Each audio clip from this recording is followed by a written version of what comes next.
Hey everybody, I'm Asian Funk. Welcome back to my channel. And in this video, we're going to talk about the books I got off of eBay after spending $50 in eBucks.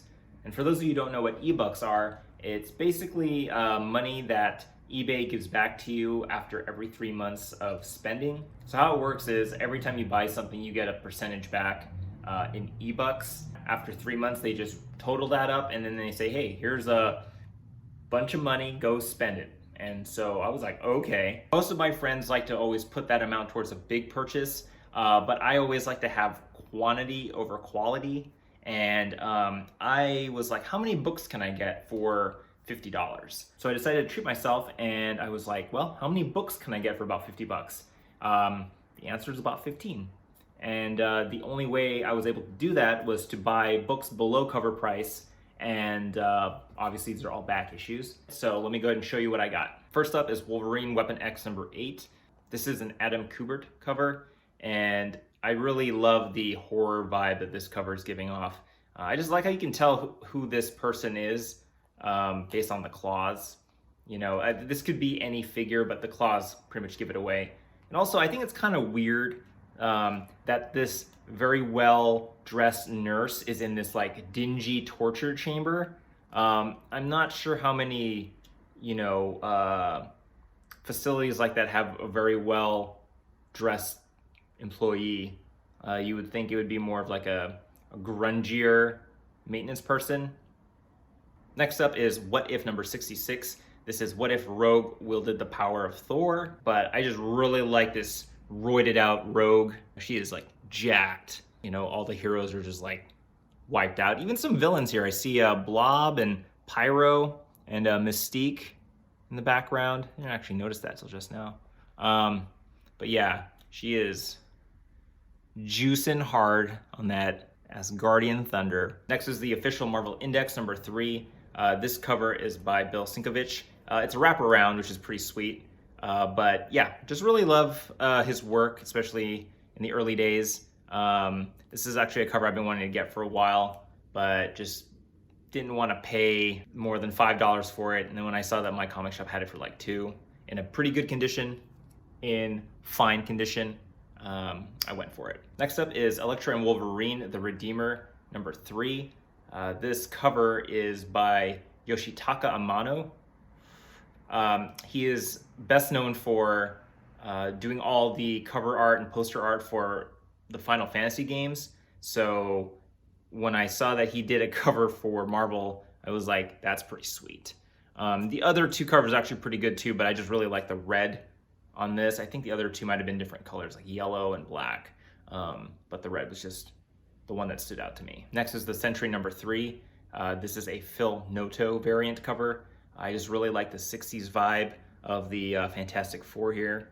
Really enjoy the way he captures that era, and it just feels so classic. Next up is Hulk number 11. This is also a Phil Noto variant.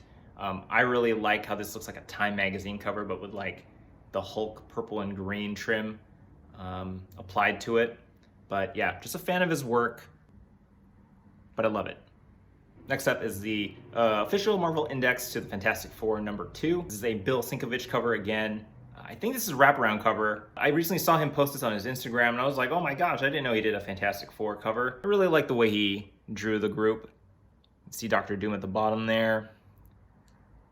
You've got Mole Man, got some scrolls, and then of course Neymar right there. Next is X-Men number 7. This is the 50th anniversary variant of the Fantastic Four, and this is a Paulo Rivera variant cover. Very similar in tone or theme to the previous Fantastic Four cover with Phil Noto, but just in Paulo Rivera style. And I like having both of these together. They both look like a nice set, capturing that 60s vibe. I really like it. Plus, I like seeing the Thing in his public getup, like of the trench coat and the little hat. And it's the first time I've seen him with sunglasses, so that's always pretty fun. You can see that Johnny is lighting a match here. Just a nice little touch. This is a flashback What If starring Bishop. I have no idea what this story is about. or if it ties in anything, but I just really enjoyed this cover. It just feels very 90s to me, and I'm a fan of that era. But like in a cleaner version, I've never heard of this artist before, Olivetti. This is from 1997, but yeah, just I really like the way Bishop was drawn here, and he's just kind of like phasing into the present in like a weird Star Trek kind of way. Just really cool. Realized just now that I bought a ton of official Marvel indexes because the covers are just so cool. And here's another one. This is a official Marvel index of the Fantastic Four, number 7. I bought this cover because it looks very similar to a Fantastic Four 110 cover where Reed Richards, basically running all over the place with multiple versions of himself. This cover seemed like it went really well with that one. And plus I really like the colors. I'm a fan of yellow backgrounds. This is Immortal Hulk number 15, the Alex Ross variant. This is, for whatever reason, really expensive.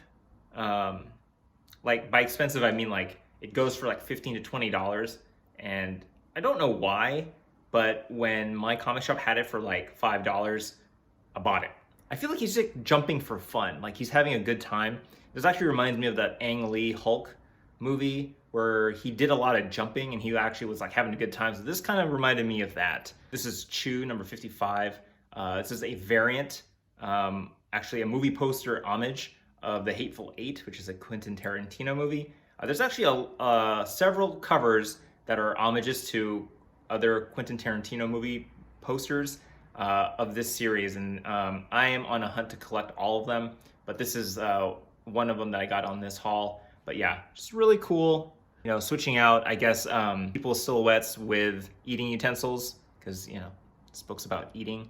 Next up is Chew number 60. This is the last issue in this entire series. I haven't read this series. I started reading it and it's just, it's like this detective that can see how you died by eating a piece of your dead corpse, or dead body, because dead corpse is this cover is actually really neat.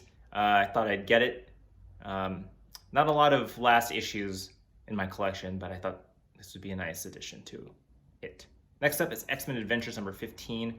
I actually bought this because there is a section at the end of this book that is drawn by one of the original storyboard artists from the X-Men animated series, which was like a cartoon back in the 90s. And I definitely want to get him to sign this at some point, since he's still doing the convention rounds.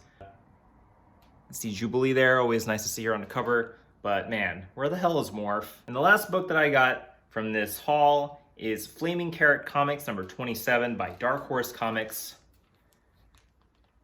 featuring the Teenage Mutant Ninja Turtles. I have no idea what this book is about. I only bought this because this cover was drawn by Todd McFarlane, and probably the only time he has ever drawn the Ninja Turtles on a cover. So I thought that was pretty neat. And that's it. That's my haul from eBay using my eBucks. If you like this video, hit the like and subscribe. Otherwise, you can follow me on Instagram and Twitter. And yeah, I'll see you guys next time.